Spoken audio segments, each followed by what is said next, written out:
My friends, good morning. आप लोग कैसे हैं? उम्मीद करते हैं आप लोग अच्छे होंगे। देखिए, आज हम लोग कक्षा 12 का नेक्स्ट टॉपिक है विशिष्ट प्रतिरोध या प्रतिरोधकता के बारे में पढ़ने वाले हैं। ठीक, देखिए विशिष्ट प्रतिरोध क्या होता है या प्रतिरोधकता क्या होता है। देखिए इसको हम पढ़ते हैं। देखिए विशिष्ट प्रतिरोध या प्रतिरोधकता क्या होता है। देखिए चालक के अंदर किसी भी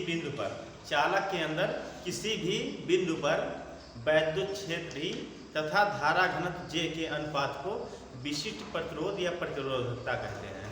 ठीक है, तो चलिए पढ़ा जाए कि चालक के अंदर किसी भी बिंदु पर चालक के अंदर किसी भी बिंदु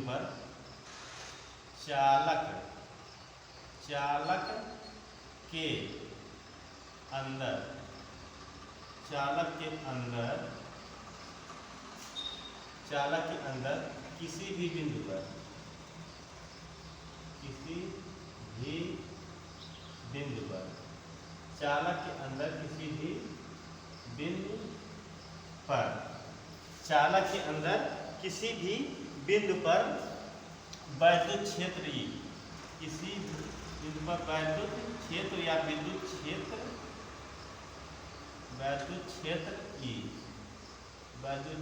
E तथा धारा घनत्व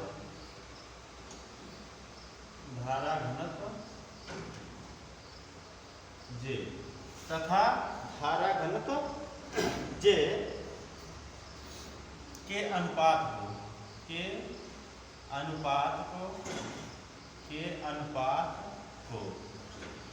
अनुपात को क्या कहते हैं? विशिष्ट प्रतिरोध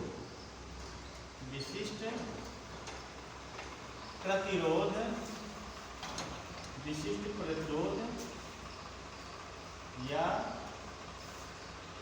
प्रतिरोधकता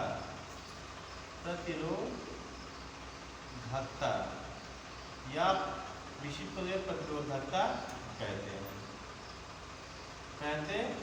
हैं। ठीक है, कहते हैं।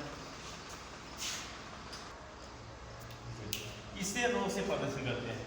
इसे रो से प्रदर्शित करते हैं।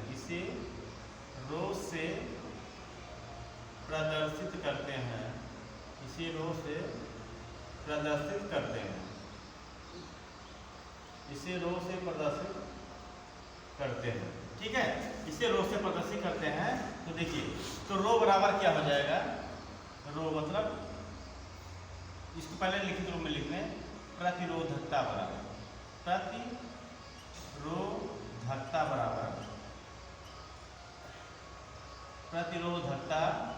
बराबर क्या हो जाएगा? वैद्युत क्षेत्र या विद्युत क्षेत्र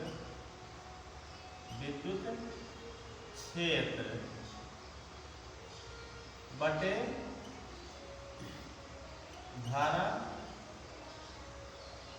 घनत्व ठीक है, या इसको प्रतिरोधकता को हम किससे प्रदर्शित करते हैं? रो। तो रो बराबर क्या होता है? विद्युत क्षेत्र मतलब E बटे धारा घनत्व को J। ठीक है, किससे करते हैं? J से। ठीक है, तो रो बराबर क्या हो गया? E/J। यही विशिष्ट प्रतिरोध है। आप लोग इसको नोट करके नेक्स्ट टॉपिक पढ़ा जाए। नेक्स्ट टॉपिक है हमारा विशिष्ट चालकत्व क्या होता है। देखिए विशिष्ट प्रतिरोध के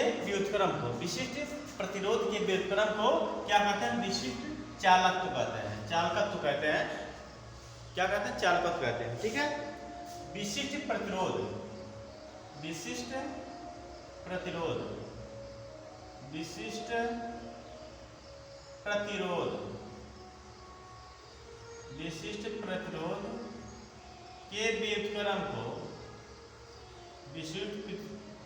के व्युत्क्रम को विशिष्ट प्रतिरोध के व्युत्क्रम को क्या कहते हैं? विशिष्ट चालकत्व कहते हैं। विशिष्ट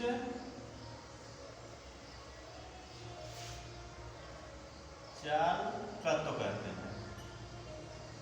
चालकत्व कहते हैं।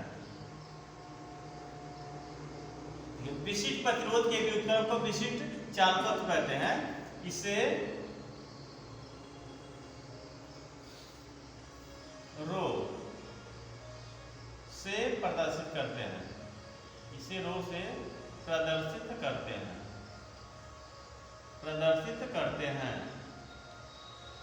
इसे रो से प्रदर्शित करते हैं। ठीक है, इसे रो से प्रदर्शित करते हैं। सॉरी, रो नहीं, सिग्मा है।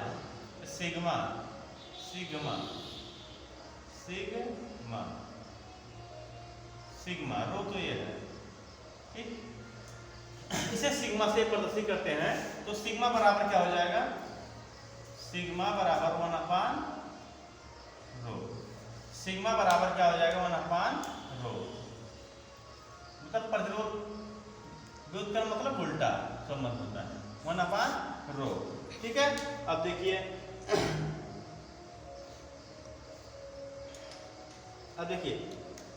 देखिए ये आगे हम लोग देखते हैं कि रो बराबर क्या हो जाएगा? 1/, सिग्मा बराबर क्या हो जाएगा? 1/रो होता है। देखिए हम लोग पढ़ रहे हैं। अब देखिए, अब रो बराबर, अब देखिए रो बराबर होता है। देखिए रो बराबर हम पीछे पढ़े हैं। रो बराबर होता है कि R/A, R/AL, 1/R, R/AL। ठीक है, ये होता है। तो हम यहाँ मान रख देंगे तो क्या हो जाएगा? तो सिग्मा बराबर हो जाएगा।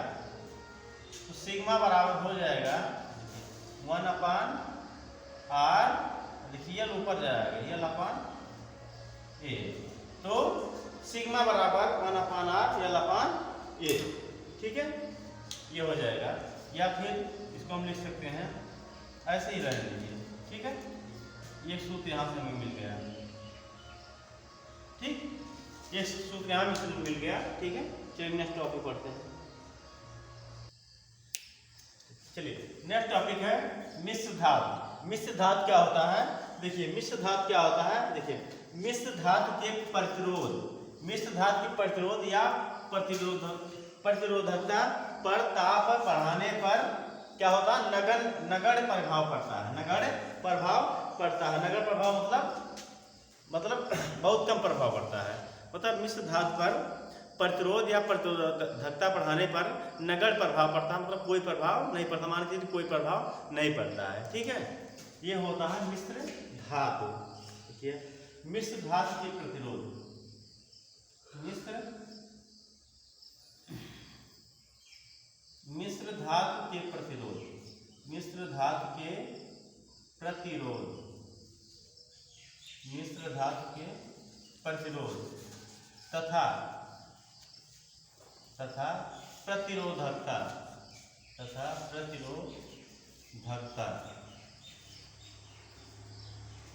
मिश्र धातु के प्रतिरोध तथा प्रतिरोधकता पर ताप बढ़ाने पर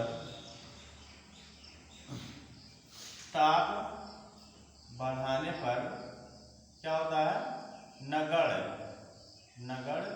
प्रभाव पड़ता है। नगण्य प्रभाव पड़ता है, पर नगण्य प्रभाव पड़ता है। ठीक है, जैसे देखिए, जैसे इस पर देखिए मिश्र धातु कौन सी है? इस पर नगण्य प्रभाव पड़ता है। जैसे नाइक्रोम है, नाइक्रोम है, और ये है मैग्नीन का तार, मैग्नीन तार। ठीक है, इस पर क्या होता है?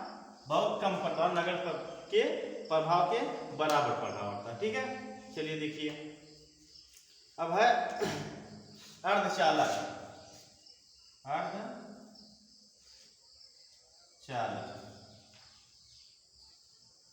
देखिए अर्धचालक क्या होता है, देखिए अर्धचालक का प्रतिरोध ताप बढ़ाने पर घटता है। अर्धचालक पर प्रतिरोध ताप बढ़ाने पर क्या होता है, घटता है। अर्धचालक पर प्रतिरोध ताप बढ़ाने पर घटता है, ठीक है। अर्धचालकों पर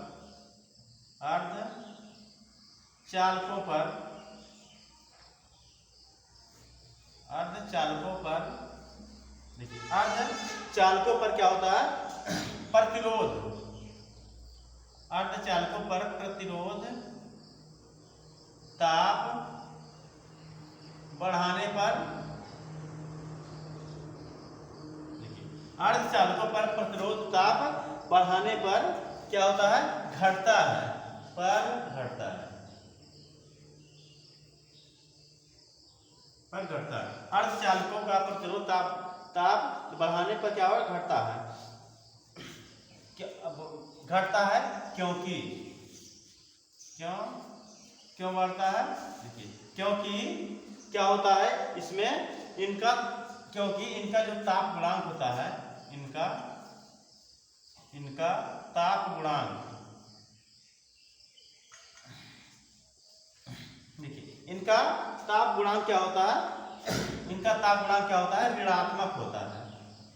इनका ताप गुणांक ऋणात्मक होता है। क्यों घटता है, ताप बढ़ाने घटता है क्योंकि इनका ताप गुणांक क्या होता है, ऋणात्मक होता है। इनका ताप गुणांक क्या होता है, ऋणात्मक होता है, ठीक है। अब देखिए इनका ताप गुणांक ऋणात्मक होता है। अब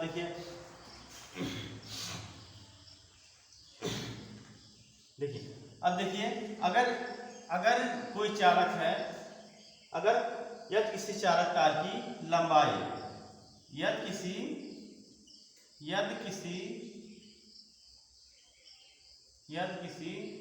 चालक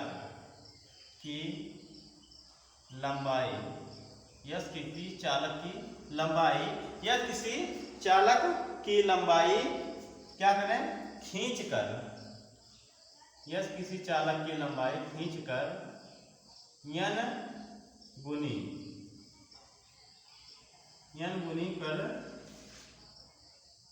n गुनी कर दिया जाए। यदि किसी चालक की लंबाई n गुनी कर दिया जाए तो क्या होता है,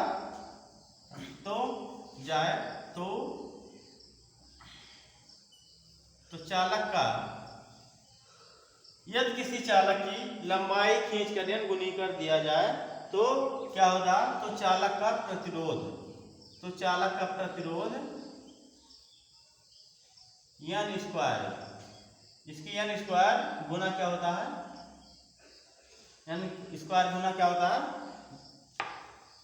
बढ़ जाता है। n स्क्वायर गुना क्या होता है, बढ़ जाता है, ठीक है। यदि किसी चालक की लंबाई खींच कर गुनी कर दिया जाए तो इसका क्या होता है, खींच कर दिया जाए तो चालक का प्रतिरोध n स्क्वायर गुना बढ़ जाता है। n स्क्वायर गुना क्या होता है, बढ़ जाता है, ठीक है। यानी हम लिख सकते हैं कि R1 बराबर इंटू n स्क्वायर। तो लिख सकते हैं R1 बराबर इंटू n स्क्वायर, ठीक है। इसको हम लिख सकते हैं, ठीक। अब देखिए ये हमारा हो गया अर्धचालक। आप इसको नोट कर लें। अब हम नेक्स्ट वीडियो मिलते हैं नेक्स्ट क्लास में। तब तक लिए हमारे YouTube channel Indian super short class को लाइक, शेयर और कमेंट करें।